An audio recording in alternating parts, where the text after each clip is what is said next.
최근에 경제 행보를 문 대통령 계속해서 이어갔는데 어제는 새마을 지도자 대회에 참석을 했습니다. 여러 가지 해석이 나오고 있습니다. 먼저 문 대통령의 발언부터 들어보겠습니다. 새마을 운동은 과거의 운동이 아니라 살아있는 운동이 되어야 합니다. 우리는 함께 가난과 고난을 이겨냈습니다. 우리는 다시 서로 돕고 힘을 모아 함께 잘 사는 나라를 완성해야 합니다. 새마을 운동에 대한 평가가 사실 역사적으로 다르지 않습니까? 근데 문 대통령이 이 자리에 가서 저렇게 발언을 했다라는 거, 통합 행보 이렇게 보는 시선이 많은 것 같습니다. 그런 측면이 있을 수 있죠. 그런데 너무 또 과도하게 해석할 필요는 없는 것이 과거에 김대중 대통령, 노무현 대통령 그러니까 흔히 새마을 운동에 대한 평가를 좀 달리하지 않아 이렇게 볼 수 있는 그런 진보적 또는 개혁 진영의 대통령들이 다 방문을 했었습니다. 그리고 이것이 예를 들어서 이번에 이제 황교안 대표가 가령 박정희 정신을 우리가 되살리자 이렇게 그럼 박정희 정신이 뭐지에 대한 많은 의구심과 비판이 제기됐었는데 이번에 이제 문재인 대통령께서 새마을 운동에 대한 그 일종의 재평가라고 할까요?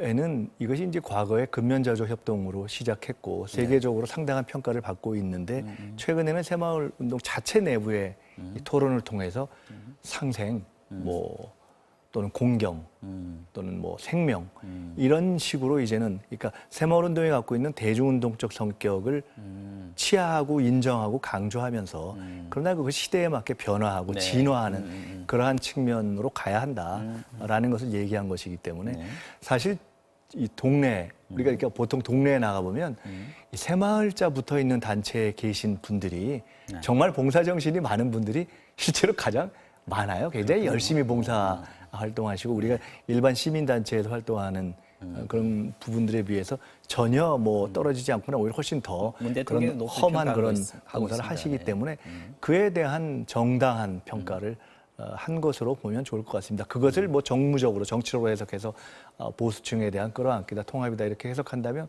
그 또한 나쁠 건 없지만 그러나 이것이 갑자기 없었던 일이 처음 나온 것은 아니다. 아니요, 어떻게 보셨습니까?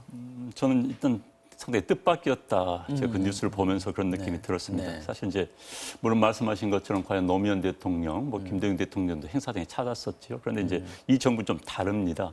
적폐청산이라는 이름 하에 많은 과거 새마을 운동마저도 권위주의 정권 하에서 적폐라고 치부했던 게 있었거든요. 그래서 새마을 깃발도 내리는 경우가 많이 있었고요. 그래서 이제 새마을을 이야기를 하는 순간 무슨 보수 정권의 모처럼 이렇게 들려지는 분위기가 형성됐던 게 맞습니다. 그런데 이제 대통령께서 행사장에 가서 새마을 운동이 대한민국 발전의 밑거름이었다. 새마을 운동에 무슨 이런 이야기 계속 하시기 때문에 무슨 갑자기 대통령이 마음이 바뀌셨나? 저는 바뀐 게 당연하고 박수를 쳐드리고 싶습니다. 바뀌어야 됩니다. 사실 새마을 운동은 방금 김인석 전 의원께서 말씀하셨지만 국제적으로 굉장히 평가를 받습니다. 우리들이 아는 것 이상으로 평가를 받습니다. 제가 아프리카의 한 국가에 갔었는데 아프리카 한 국가 국회의원이 저 깜짝 놀라서 저한테 우리 지역 주민들 한국의 새마을 운동 중앙연수소 교육 좀 받을 수 있겠느냐고. 저는 사실 제가 참 그때 창피했습니다만은 저는 새마을 연수원에서 아프리카 주민들을 교육시킬 수 있는 그런 시스템이 있다는 걸 몰랐었습니다. 그런데 교육시키고 그래서 한번 알아봤더니 진짜 있어요. 그런데 그분들이 그러면서 이제 무슨 이야기 했더니 자기 지역과 이야기하면서 어떻게 교육받을 수 있고 우리 비용 얼마 됐다 이런 얘기 하는 거예요. 그 정도로 아프리카에 있는 조그만 나라에서까지 알고 있는 새마을 운동입니다. 그러니까 강사를 수출하기도 했죠. 그렇죠. 그러니까 제3세계 국가의 발전 모델로 그렇게 지금 평가를 받고 있는데 그동안 이게 이제 적폐다. 권위주의 정권 하에서의 주민 동원 체계다 이런 식으로 이제 우리가 비난받아왔던 게 사실입니다. 그래서 이번에 그게 재평가 받았다. 또 대통령께서 그 말씀하셨다. 이제 전 다행이라는 생각이 듭니다. 바람직하다라고 보시는군요. 이어서 남북 이슈 잠깐 보겠습니다. 시간이 그렇게 많지는 않은데요. 금강산 문제 좀 잘 안 풀리는 것 같습니다. 정부가 그저께 금강산 관광 문제를 만나서 풀자라고 북한에 통지문을 보냈는데 하루 만인 어제 답이 왔습니다. 근데 내용이 좀 안 좋습니다. 자, 보면은요. 시설 철거 계획과 일정은 별도의 실무회담 필요 없이 문서 교환 방식으로 합의하자. 말하자면 만날 필요까지는 없다. 글로 하자 이런 얘기네요. 참 슬픈 이야기입니다. 이제 이런 경우죠. 남녀간에 헤어지는 순간에 여자는 야 우리 편지로 하자. 남자는 오매불망하게 만나서 하자. 지금 우리가 급격입니다. 우리는 계속 실무 접촉을 하자. 만나서 이야기를 하자. 네. 그랬더니 그쪽은 싫어. 우리 편지로 끝내. 이 남자의 심정은 뭐냐. 만나서 한번 설득을 한번 해보고 싶어. 근데 이게 안 되는 그런 상황인 겁니다. 네. 지금 어제 저는 이번에 이제 역도 선수권 대회가 있었지 않습니까? 평양에서 청소년 역도 선수권 대회. 그런데 한국 선수들이 경기하면 북한 주민들이 다 퇴장해버렸다는 거 아닙니까? 과거에는 이런 현상이 없었습니다. 그 이야기인즉슨 뭐냐? 북한 당국에서 일반 주민들에게까지 한국은 이제 우리 파트너 상대가 아니다. 이 지시가 내려졌다고밖에 볼 수가 없는 상황인 거죠. 북한 사회는 그렇습니다. 위에서 지시가 내리면 그 지시를 굉장히 중요시하게 생각합니다.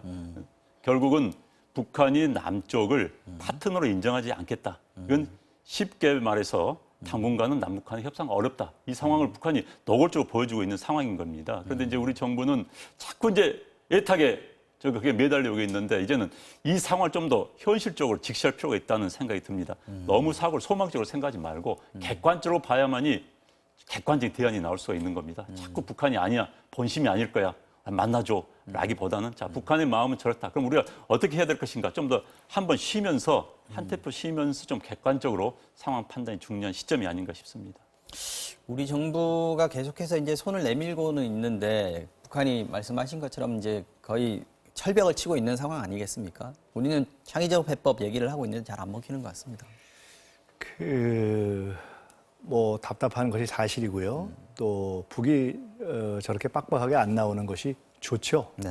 그리고 김정은 위원장이 이제 합의로 풀자라고 했는데 우리가 만나서 얘기하자고 하니까 지금 이제 말씀하신 표현대로 뭐 가령 그런 비유를 쓸 수 있는 것처럼 그냥 소리로 하자 이렇게 하고 있는 것인데 그러나 상황이 이렇게까지 온 데 있어서 또 한편을 볼 필요는 있죠. 그러니까 1년 전부터 네. 금강산 문제나 개성공단 문제에 대해서는 우리가 잘해보자, 상황 되면 잘해보자라고 얘기를 해서 사실은 김정은 위원장 나름으로는 연초에 이 문제에 대해서는 조건 없이 왜냐하면 작년에 이미 남북 정상이 합의했던 바가 있고 네. 조건이 되면 이 문제는 풀겠다. 그 내용은 사실은 미국이 일정한 양해를 한다면이라는 것 아니겠습니까?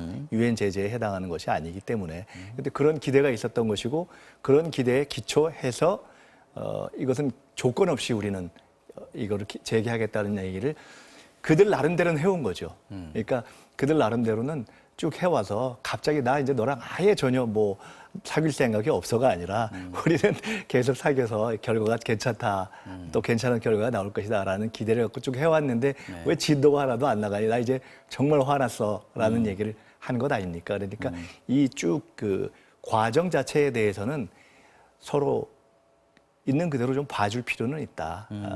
다만 어쨌거나 그럼에도 불구하고 저희는 이 상황에서 만나서 풀자라는 얘기를 하면서 결국 이 문제는 한국 정부가 미국과 얘기를 더 좀 진행을 하면서 이 문제를 어떻게 풀 것인가에 대한 해법을 계속 찾아 나가야죠. 알겠습니다.